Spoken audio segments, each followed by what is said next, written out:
क्या आपको पता है सनातन धर्म में सिर्फ एक या दो नहीं बल्कि पूरे 8 प्रकार के विवाह बताए गए।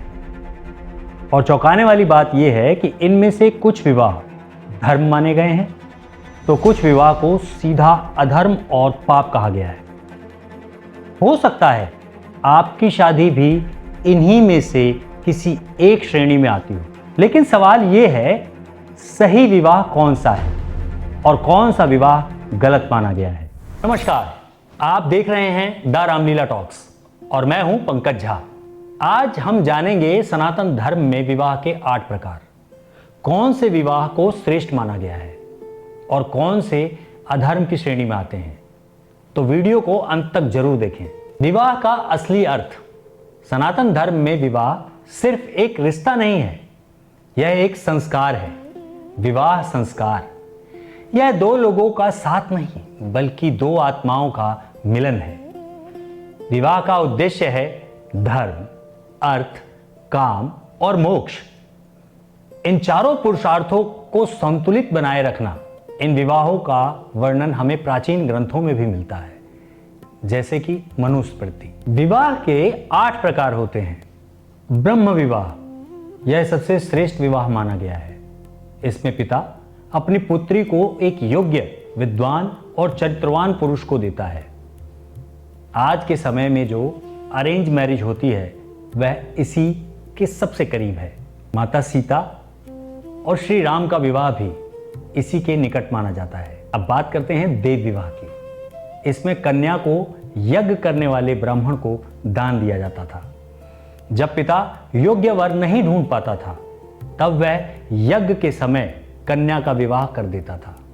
यह ब्रह्म विवाह से थोड़ा कम श्रेष्ठ माना गया है। अब बात करते हैं तीसरे विवाह की, आर्ष विवाह। इसमें वर कन्या के पिता को एक गाय और एक बैल देता था। यह खरीद फरोख्त नहीं थी बल्कि जिम्मेदारी का प्रतीक थी। यह विवाह साधु संतों में अत्यधिक प्रचलित था। नंबर 4, प्रजापत्य विवाह। इसमें पिता वर वधू को आशीर्वाद देते हैं, तुम दोनों मिलकर धर्म का पालन करो। इस विवाह में कर्तव्य और जिम्मेदारी सबसे महत्वपूर्ण होती है। नंबर 5, गंधर्व विवाह। अब जो विवाह मैं बताने जा रहा हूं वह आज के समय में सबसे कॉमन है। यह है प्रेम विवाह। जब दो लोग अपनी इच्छा से बिना परिवार की अनुमति के विवाह करते हैं। उदाहरण के तौर पर देखें तो शकुंतला और दुष्यंत। अब बात करते हैं छठे विवाह की, असुर विवाह।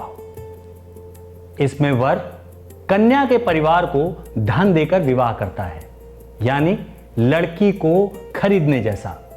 इसे धर्म के विरुद्ध माना गया है।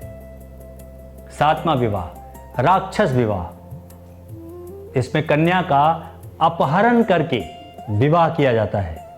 काशी की राजकुमारी का हरण, जो कि भीष्म पितामह ने किया था, यह भी अधर्म माना गया है। अब बात करेंगे 8वें विवाह की, पिशाच विवाह। यह सबसे नीच और पापपूर्ण विवाहों में माना जाता है।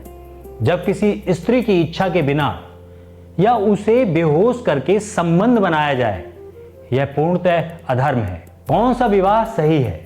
सनातन धर्म के अनुसार ब्रह्म, देव, आर्ष, प्रजापत्य, ये चारों विवाह श्रेष्ठ और धार्मिक माने जाते हैं। गंधर्व विवाह स्वीकार्य है लेकिन सीमाओं के साथ।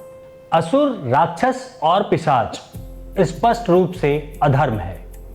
आज के समय में कानून सिर्फ सहमति और समानता को मान्यता देता है, इसलिए हमें इन विवाहों को इतिहास और संस्कृति के रूप में समझना चाहिए। आज हमने जाना कि विवाह सिर्फ एक रिश्ता नहीं बल्कि एक जिम्मेदारी है। सनातन धर्म हमें सिखाता है सम्मान, धर्म और संतुलन। अब आप बताइए, आप किस प्रकार के विवाह को सही मानते हैं? कमेंट में अपनी राय जरूर लिखें। अगर आपको यह वीडियो पसंद आया हो तो लाइक, शेयर और सब्सक्राइब जरूर करें। धन्यवाद। जय श्री राम।